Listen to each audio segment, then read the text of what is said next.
اللہ تبارک و تعالیٰ کا شکر احسان ہے کہ اللہ تبارک و تعالیٰ نے ہم سب کو مغرب کی نماز باجماعت پڑھنے کی توفیق عطا فرمائی۔ اللہ تبارک و تعالیٰ سے ہم دعا کرتے ہیں کہ اللہ تعالیٰ ہمیں اپنی زندگی میں 5 وقتہ نمازوں کو باجماعت ادا کرنے کی ہم سب کو توفیق عطا فرمائے، اور ہمیں اپنے گھر والوں کو بھی نماز کی تاکید کرنے کی توفیق مرحمت فرمائے، آمین۔ آج کے اس درس میں انشاءاللہ ہدایت بہت بڑی دولت ہے، اس عنوان سے انشاءاللہ چند باتیں ہم آپ کے سامنے رکھیں گے۔ سب سے پہلے آپ جانتے ہیں کہ بندہ دن میں اہدنا الصراط المستقیم تقریباً 17 مرتبہ فرض نمازوں میں پڑھتا ہے۔ اہدنا الصراط المستقیم، یہ لفظ کتنے مرتبہ پڑھتا ہے؟ فرض نمازوں میں آپ دیکھیں گے 17 مرتبہ پڑھتا ہے۔ اس کے علاوہ ہماری نفل عبادتوں میں فلاں نمازوں میں کتنے مرتبہ ہم پڑھتے ہیں؟ اس کا کیا مطلب ہے؟ اہدنا الصراط المستقیم کا کہا، اے اللہ ہمیں سیدھا راستہ دکھا۔ وہ کون سا سیدھا راستہ ہے؟ اے اللہ جن پر تو نے نبیوں کو چلایا، صدیقین کو چلایا، شہداء اور صالحین کو چلایا، ایسے راستے پر ہمیں چلا۔ اور بندہ کہتا ہے غیر المغضوب علیہم ولا الضالین، اے اللہ تو یہودیوں کے راستے پر بھی نہ چلا اور کرسچنوں کے راستے پر بھی نہ چلا۔ معزز حاضرین، آپ جانتے ہیں مومن کے لیے دنیا میں سب سے بڑی دولت ہدایت کی دولت ہے، اور یہ ہدایت کی دولت اللہ تبارک و تعالی اللہ تعالیٰ ہر ایک کو نہیں دیتا، بلکہ اللہ تعالیٰ جس کو چاہتا ہے انہی ہدایت کے دولت سے مالا مال فرماتا ہے۔ آپ دیکھیں اللہ تبارک و تعالیٰ نے نبی کریم صلی اللہ علیہ وسلم سے خطاب کرتے ہوئے کیا کہا؟ انک لا تہدی من احببت ولکن اللہ یہدی من یشاء۔ اے اللہ کے نبی، آپ دنیا میں جس کو چاہے ہدایت نہیں دے سکتے، اللہ تبارک و تعالیٰ جس کو چاہتا ہے ہدایت دیتا ہے۔ معزز حاضرین، ایمان کی دولت، سیدھے راہ کی طرف دولت لوٹنے کی، یہ سب اللہ تبارک و تعالیٰ کی بہت بڑی نعمت ہے۔ آپ جانتے ہیں گرمی کے دن ہیں، پیاس لگتی ہے تو کتنا تڑپ جاتے ہیں۔ ہدایت بھی ایک بہت بڑی دولت ہے، سمجھیے ایک پیاس ہے یہ، اس کے لیے اس کو پانے کے لیے بھی ہمیں مکمل طور پر تڑپنا چاہیے۔ اور اب جانتے دنیا میں کوئی بھی چیز اپوزٹ سے پہچانی جاتی ہے۔ ہدایت کی دولت کو ہدایت کی دولت کی اگر اہمیت کو جاننا چاہتے ہیں تو ابلیس کو دیکھو، اللہ کی ہدایت سے محروم ہو کر ہمیشہ کے لیے اللہ کی نظر سے گر کر جو ہے دوزخی ہو گیا۔ ہدایت کی اس قیمت کو پانا چاہتے ہیں تو نوح علیہ السلام کے بیٹے کو دیکھو۔ نوح علیہ السلام کون تھے؟ ایک بڑے پیغمبر، اولو العزم پیغمبر۔ جب وہ ان کا بیٹا ڈوبنے لگا تو انہوں نے کہا یا بنی ارکم معنا، اے بیٹے ہمارے ساتھ کشتی میں بیٹھ جا۔ لیکن وہ کیا بولا؟ میں اگر پانی آیا تو طوفان آیا تو میں پہاڑ پر چڑھ جاؤں گا۔ اللہ تبارک و تعالیٰ نے کہا اللہ تعالیٰ جس کو بچاتا ہے اسی کو بچا سکتا ہے، لہٰذا باپ بیٹے کے درمیان میں موج حائل ہوئی، بیٹا باپ کے سامنے جو ہے مکمل طور پر ڈوب کر ہلاک ہو گیا۔ دیکھو حضرت نوح علیہ السلام اولو العزم پیغمبر ہو کر اپنی قوم میں 950 سال رہ کر بھی اپنے بیٹے کو ہدایت نہیں دے سکے۔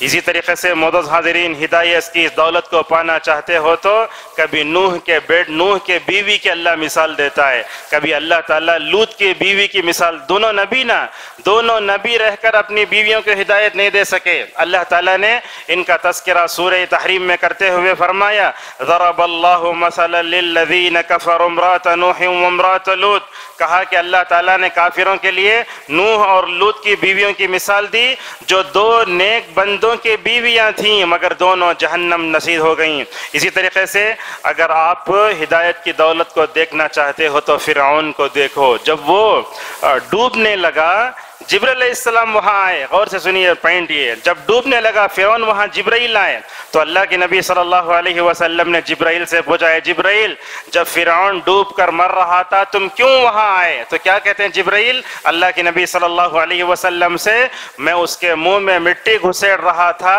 کہیں اللہ کی رحمت غالب آ کر وہ توبہ نہ کر لے۔ دیکھو یہ ہوتی ہے ہدایت کی نعمت۔ اگر ہدایت کی اس نعمت کو دیکھنا چاہتے ہو تو ابو طالب کے برے انجام کو دیکھو۔ ابو طالب کون؟ رسول اکرم صلی اللہ علیہ وسلم کے سگے چچا سعید ابن مسیب رحمہ اللہ کہتے ہیں حضرت ابو رضی اللہ عنہ نے بیان فرمایا، یہ بہت اہم چیز ہے۔ حضرت اللہ کے نبی صلی اللہ علیہ وسلم ایک طرف ہیں، بیچ میں ان کے چچا مرض الموت میں مبتلا ہیں ابو طالب، جنہوں نے آپ کا کئی سال تک ساتھ دیا تھا۔ ابو طالب مرض الموت میں ہیں، اس بیماری میں ان کو دنیا سے جانا تھا۔ ایک طرف کھڑے ہو کر ہدایت کے حریص جناب محمد رسول اللہ صلی اللہ علیہ وسلم اپنے چچا کو جہنم کی آگ سے بچانے کی کتنی فکر کرتے ہیں، کہتے ہیں اے میرے چچا جان لا الہ الا اللہ کہہ دو، قیامت کے دن میں تم اسی کلمے کے ذریعے تمہاری سفارش کروں گا۔ ایک طرف اللہ کے نبی اپنے چچا کو جہنم کی آگ سے بچانے اور ان کو ہدایت یافتہ بنانے کی بڑی کوشش کرتے ہیں، دوسری طرف ابو جہل کھڑا ہے، عبداللہ ابن ابی امیہ کھڑا ہے، دونوں کیا بولتے؟ ایک طرف اللہ کے نبی ان کو ہدایت کی طرف دعوت دیتے، اس طرف سے بولتا ابو جہل بھی اور ساتھ میں کھڑے ہونے والا اے ابو طالب عبد المطلب کے دین سے پھیرتے ہو کیا؟ لہذا کیا تھا عبد المطلب کا دین؟ ابو طالب کا دین کیا تھا؟ 360 بتوں کا دین تھا۔ ایک طرف اللہ کے نبی ہدایت کے حریص ہو کر اپنے چچا کو بچانا چاہتے ہیں، دوسری طرف وہ 360 بتوں کی دعوت دیتا ہے۔ اللہ تعالیٰ نے ابو طالب کو ہدایت نہیں دی، اگر دنیا میں ہدایت دیتے تو رسول اکرم صلی اللہ علیہ وسلم اپنے چچا کو ہدایت دے سکتے تھے۔ روایتوں میں آتا ہے کہ 360 بتوں کا جو دین تھا اسی پر ابو طالب کا خاتمہ ہوا۔ کیا فرمایا رسول اللہ صلی اللہ علیہ وسلم نے؟ لولا انی انا لکان فی الدرک الاسفل من النار، اگر میں نہ ہوتا تو ابو طالب جہنم کے نچلے درجے میں ہوتے۔ اور آپ صلی اللہ علیہ وسلم نے کیا فرمایا؟ میری وجہ سے اللہ تعالیٰ سب سے جہنم میں ہلکا عذاب ابو طالب کو دے گا۔ وہ کیا عذاب ہوگا؟ آگ کے جوتے پہنائے جائیں گے تو دماغ کھولے گا۔ اللہ اکبر! اسے معلوم ہو، دیکھو ہدایت کی دولت سے مالا مال ہو جاتے، ابو طالب بھی ماشاءاللہ بچ جاتے۔ اگر ہدایت کی نعمت کا صحیح احساس، یہ پوائنٹ بڑا اہم ہے، اگر ہدایت کی صحیح نعمت کا احساس کرنا چاہتے ہو، آپ تو دیکھتے ہیں اس دنیا میں کتنے غیر مسلم کے جنازے جاتے ہیں، کتنے لوگوں کی موت کفر پر ہوتی ہے، شرک پر ہوتی ہے۔ غیر مسلم کے جنازے پر گزرتے ہوئے اللہ تبارک و تعالیٰ نے آپ کو ہدایت کی نعمت سے جو مالا مال فرمایا ہے، اس پر اللہ تبارک و تعالیٰ کا شکر ادا کرو۔ اور یہ بات یاد رکھو، اگر اللہ تعالیٰ کی نصرت کے بعد نبی کریم صلی اللہ علیہ وسلم اس دنیا میں نبی بن کر نہ آتے تو ہم ہدایت پر نہیں ہوتے۔ پتہ نہیں آپ کس دین کے ہوتے اور میں کس دین کا ہوتا۔ اسی لیے علامہ ابن القیم رحمہ اللہ نے کیا فرمایا؟ اگر تم آتی جاتی ہر سانس میں بھی صلی اللہ علیہ وسلم کہو، نبی کا حق ادا نہیں کر سکتے۔ ہم کیوں پڑھتے ہیں درود اس لیے پڑھتے ہیں، اللہ تعالیٰ نے رسول اللہ صلی اللہ علیہ وسلم کے ذریعے ہم کو ہدایت دی، اللہ تعالیٰ نے رسول اللہ کے ذریعے ہمیں جنت کا راستہ بتایا، جہنم سے بچایا۔ اس احسان کو، اس احساس میں ہم صلی اللہ علیہ وسلم کبھی کہتے ہیں، کبھی درود ابراہیم کا بھی مکمل طور پر اہتمام کرتے ہیں۔ معزز حاضرین، آج دنیا پیسے کی طرف بھاگ رہی ہے، یہ بات یاد رکھو آپ، دنیا کے سارے لوگوں کو پیسہ ایک پلڑے میں رکھو، ترازو کے 2 پلڑے آتے نا، دنیا کی پوری دولت ایک پلڑے میں رکھو آپ، لیکن دنیا کی ایک ہدایت یافتہ انسان کی ہدایت کو ایک پلڑے میں رکھو، دنیا کی ایک ہدایت یافتہ انسان کی ہدایت دنیا کے سارے مال پر بھاری ہے۔ حقیقت میں یہی ہے، یاد رکھو، یہ دنیا کی دولت ہے نا، یہ جو دولت آتی ہے، یہ دولت ہمیں زندگی میں کام آتی ہے، مگر یہ دولت کب تک ہے؟ قبر تک آئے گی، لیکن قبر سے پہلے جیسے انسان لوٹے گا اس کا مال بھی لوٹ جائے گا، اگر اس کے ساتھ رہے گا تو اس کا عمل رہے گا۔ دیکھو آج کے مادہ پرستانہ دور میں ہم نے پیسے کو بہت کچھ سمجھ لیا، یاد رکھو پیسہ بہت سب کچھ نہیں، ایمان کی دولت، ہدایت کی دولت بہت بڑی دولت ہے۔ قارون کو آپ لوگ جانتے نا، اشارے میں بات کرتے ہیں، قارون کو آپ لوگ جانتے نا، اللہ تعالیٰ کتنا مال دیا تھا، یہ موسیٰ کے قوم کا ایک فرد تھا، انہیں کیا بولا؟ میں کمایا سو یہ ایسے بولا۔ اور جب وہ اچھے کپڑے پہن کر نکلتا تو 2 قسم کے لوگ اس کو دیکھتے، ایک مال کی محبت رکھنے والے کیا بولتے؟ یا لیت لنا مثل ما اوتی قارون، اے اللہ دنیا میں قارون کو جتنا مال دیا ہم نہ بھی دیا اللہ، یہ سوچنے والے یہ الگ، یہ دنیا دار، ایسے لوگ دنیا میں بہت ہیں۔ لیکن قارون کو دیکھ کر اللہ تعالیٰ نے جن کو ایمان کی دولت، عمل صالح کی دولت دی، ان لوگوں نے کیا کہا؟ دیکھو کہا ویلکم، افسوس ہے، تباہی اور بربادی ہے تمہارے اوپر۔ تو کیا معلوم ہوا؟ دنیا کو سب کو سمجھ لینا اور مال کو سب کو سمجھ لینا یہ انسان کے لیے ہدایت کی، انسان کے لیے ہلاکت کا ذریعہ ہے۔ سب سے بڑی چیز تو ایمان کی دولت ہے۔ یاد رکھو اللہ تبارک و تعالیٰ جو علم دیتا ہے، جو ایمان دیتا ہے، آخرت میں ثواب دیتا ہے، یہ بہت کم لوگوں کو مکمل طور پر نصیب ہوتی ہے۔ معزز حاضرین، آج دنیا مال کے فتنے میں پڑ کر اللہ تبارک و تعالیٰ کی ثواب سے مکمل طور پر محروم ہو رہی ہے۔ ایک واقعہ سنا کر اپنی بات کو آگے بڑھاتے ہیں۔ 8 ہجری شوال کا مہینہ ہے، نبی کریم صلی اللہ علیہ وسلم ایک جنگ میں گئے، آپ کو مال ملا تو آپ کیا کرتے؟ مال صحابہ کو بھی دیتے تھے مال، لیکن ایک مرتبہ کیا اسلام کی طرف مائل ہونے والے نئے مسلمانوں کو آپ نے مال دیا۔ انصار کو غصہ گیا۔ انصار جانتے نا کون ہیں؟ یہ مدینے میں رہنے والے صحابہ اکرام تھے۔ تو کیا بولے انصار؟ کیا یہ اللہ کے نبی صلی اللہ علیہ وسلم لڑائی کے وقت تلواریں یاد آتی ہیں، مال کا وقت آئے تو اللہ کے نبی دوسروں کو مال دیتے ہیں؟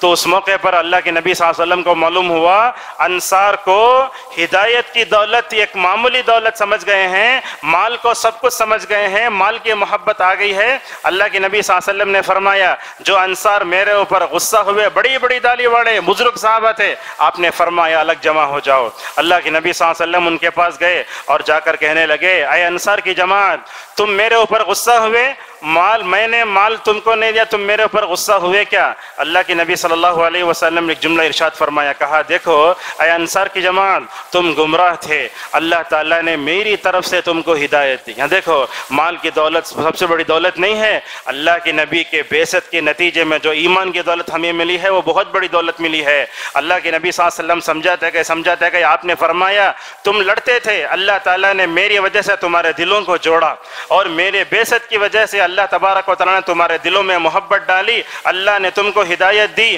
آپ صلی اللہ علیہ وسلم نے کیا فرمایا؟ اے انصار کی جماعت ذرا سمجھو، میں نے جن کو مال دیا ہے نا، میں ان کو بہت کچھ مال دوں گا، لیکن کیا تم اس سے راضی نہیں ہوتے کہ تم رسول اکرم صلی اللہ علیہ وسلم کو اپنے گھر لے کر چلے جاؤ؟ جب یہ جملہ کہا تو سارے انصار نے کہا اللہ اور اس کے رسول جو ہمیں بتاتے ہیں ہمیں مکمل طور پر اس سے راضی ہے۔ دیکھو ایمان کی دولت کو پایا ابو بکر نے، ہدایت کی دولت کو پایا عمر رضی اللہ عنہ نے، اور دیکھو آخری زمانے میں جو صحابہ ایمان لائے ان کو دیکھو ہدایت کی دولت کیسے پائے۔ پورے جنگوں میں کفار و مشرکین کی طرف سے نیابت کرنے والے، سرداری کرنے والے ابو سفیان فتح مکہ کے موقع پر ایمان لاتے ہیں۔ ان کی بیوی ہند بنت عتبہ رضی اللہ عنہا رسول اللہ صلی اللہ علیہ وسلم سے بڑی دشمنی کرتی ہے، ہدایت کی دولت پا لیتی ہے تو ماشاءاللہ بڑے اچھے انداز سے مکمل طور پر وہ اللہ کے نبی صلی اللہ علیہ وسلم سے پیش آتی ہے۔ معزز حاضرین، رسول اکرم صلی اللہ علیہ وسلم یہ چاہتے تھے دنیا کے اکثر لوگ ہدایت پا جائیں۔ آپ صلی اللہ علیہ وسلم جہنم کی طرف بڑھتی ہوئی انسانیت کو روکنے کے لیے رات دن گرمی سردی اپنی طبیعت کا بھی خیال نہیں کرتے تھے، جیسا کہ اللہ نے فرمایا لعلک باقع نفسک علی آثارہم ان لم یؤمنوا بہذا الحدیث اسفا۔ دنیا میں ہدایت کس کس کو ملتی ہے؟ سب سے بڑی ہدایت توحید کی ہدایت ہے، اور اس کے بعد اللہ کی اطاعت کی ہدایت، سنت کی ہدایت، صحابہ کے راستے پر چلنے کی ہدایت۔ اور یاد رکھو صحابہ کا راستہ کیوں اپنانا چاہیے؟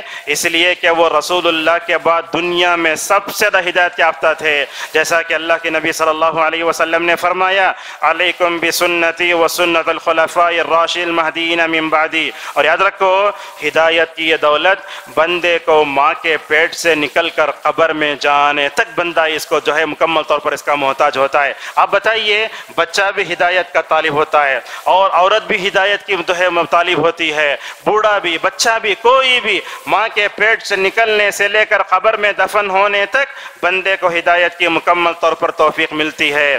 اور اس طریقے سے دیکھو جب انبیاء علیہم السلام کو ہدایت کی دولت ملی تو اللہ تبارک و تعالیٰ کا کتنا شکر ادا کیا۔ حضرت شعیب یہ کہتے ہوئے نظر آتے ہیں وما توفیقی الا باللہ۔ جب سلیمان اور